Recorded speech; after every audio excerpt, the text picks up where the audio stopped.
All right, good afternoon. Today is September 9th, 2024. This is Belloheart. Thank you for joining me. Please like, subscribe, comment, and share. Remember to say that. Back after this.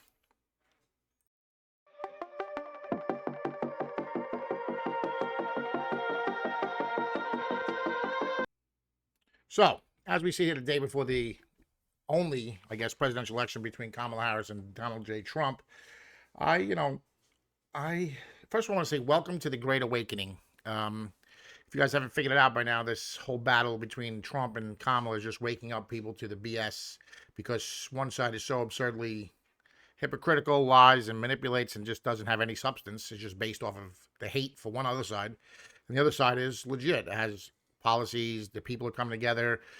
You got Democrats crossing the aisle, right? You got good people crossing the aisle to join Trump, Tulsi Gabbard, RFK Jr., and you got Dick Cheney, the evil emperor himself, crossing the aisle to go to support Kamala Harris. So now all you old school Democrats who've been around for a long time and believe that this is still a normal political fight and not some sort of, and not what I've been talking about, them corrupt, evil plan to take over America.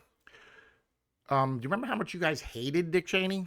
Well, don't forget. Just saying. All right, so part of the thing I want to real quick go over today. I want to pull up a real article real fast. So, because I was shocked by this whole thing, um, there's a gang, or no, so in Springfield, Ohio, sometime last year, right? There was the migrants. Remember the whole Haitian crisis, right? The migrants came in. So there was a bunch of Haitian immigrants that needed, I guess, what do they call them? Can't think of the word. Asylum, right? They needed political asylum because of their country was a mess. So now they put 40,000 people in a $20,000 person popular American city that only has 20,000 people in it. Excuse my language, and they are supposedly not. They're double the population. They can't drive. They gave them licenses. And supposedly they're cooking the pets. Look at this friggin' So Haitian immigrants eating pets and ducks of residents in Ohio. What? So now you got Haitians from other countries coming over. Now maybe they mean good. They're not bad people, right? They're just not used to our ways. And it's really like this is what the immigration thing is. This is why there is legal immigration, right? Because there is a cultural combining of cultures, right? And when it happens too abruptly, that's what war is, right? War is essentially two cultures clashing because their differences aren't understood between each other. Legal immigration is the opposite of that. It's bringing people in slowly and migrating them into your culture, right? And that's what it's supposed to be. But in this case, you got not saying bad people, but Haitian people that were given asylum in a small town in Ohio, Springfield, and now they don't have the same American culture, right? So they're cooking ducks, which is probably normal where they're from. Cooking, I heard people's cats. I have no proof of that. I'm just saying. And they're giving them they don't know how to drive in American in a like a civilized place because they're getting into fender benders all the time. You can see videos online of the people that are complaining about it. It's pretty insane. So, and that brings me to one other thing before I get into my main point today. And the polls, right? So right now we have Kamala and Trump facing off tomorrow for the only presidential debate because Kamala's a fraud. And it's disgusting. How do you people not see this on the Democratic side, guys? Come on, man.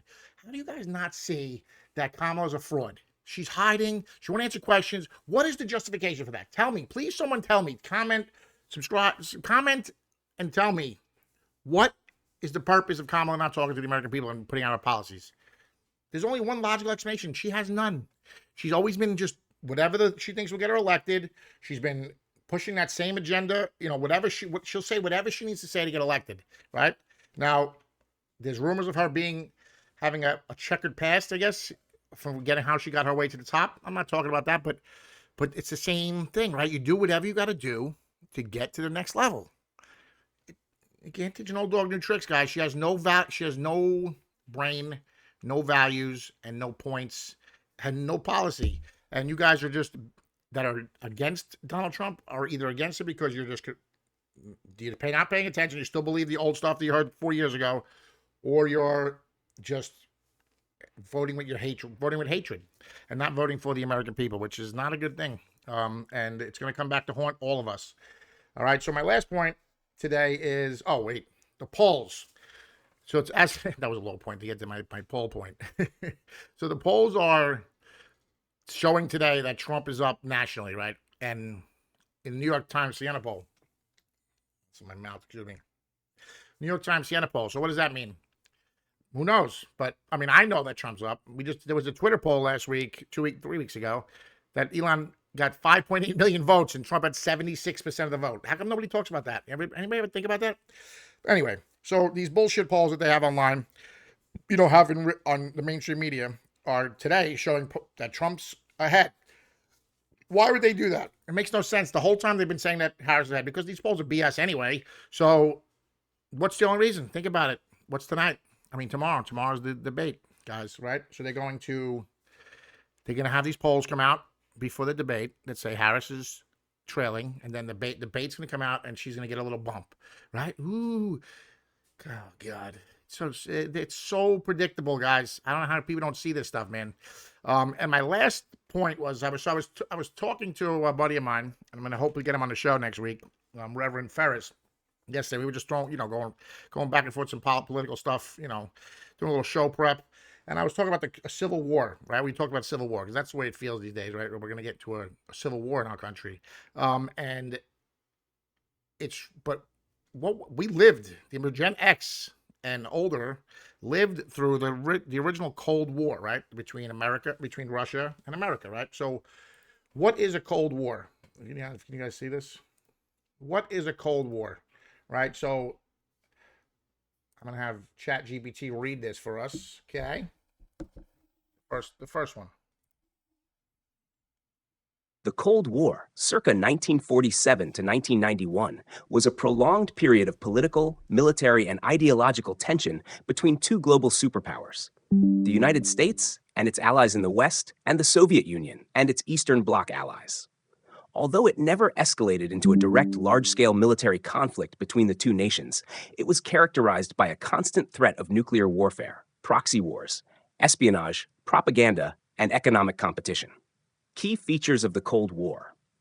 1. Ideological conflict. The Cold War was rooted in the ideological divide between capitalism, represented by the US, and communism, led by the Soviet Union. The U.S. promoted democracy, free markets, and individual liberties, while the Soviet Union championed a state-controlled economy and a one-party authoritarian system. 2. Nuclear arms race. All right, so as you can see behind me, the ChatGPT, I just ran ChatGPT to and asked them what is the Cold War. So the Cold War essentially is an ideological tension, right? Because it never actually escalated into a real war. So the reason why they call it a Cold War is because it's really just the battle between communism and capitalism, right? And they made us fear the commies or the Soviet Union for our whole lives because they had nuclear weapons. Well, guess what? What is happening now, people? We're in a cold civil war, right? Why? Because we have different ideologies of the way that America should be run. One side is what's it called? One side has communist policies trying to take away our freedoms, right? Give government more power, which is what communism is. Reduce freedom of speech, take away freedom of speech, take away our guns, censor our speech online, right? And they're doing it in the name of democracy. Really, people?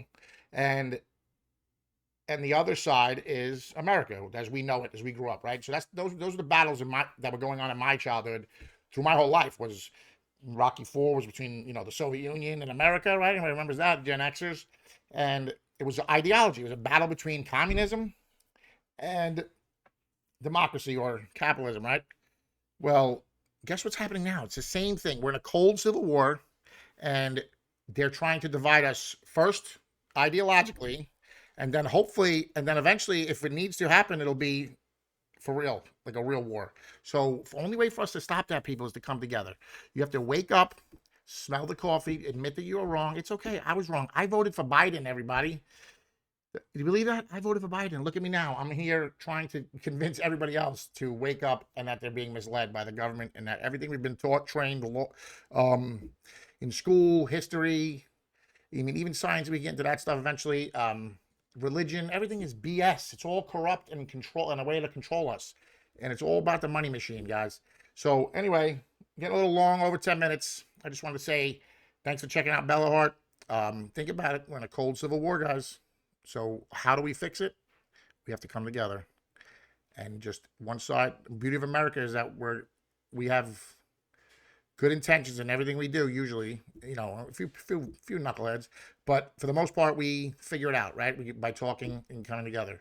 Well, they did import a whole army of immigrants, and they don't have the same American values that we do. So the Americans that do have those values need to come together now, shake hands. Trump is going to be the leader that saves us, people. Wake up, wake up, wake up. Anyway, see you tomorrow. Let's have a great day. Bye. Oh, like and subscribe.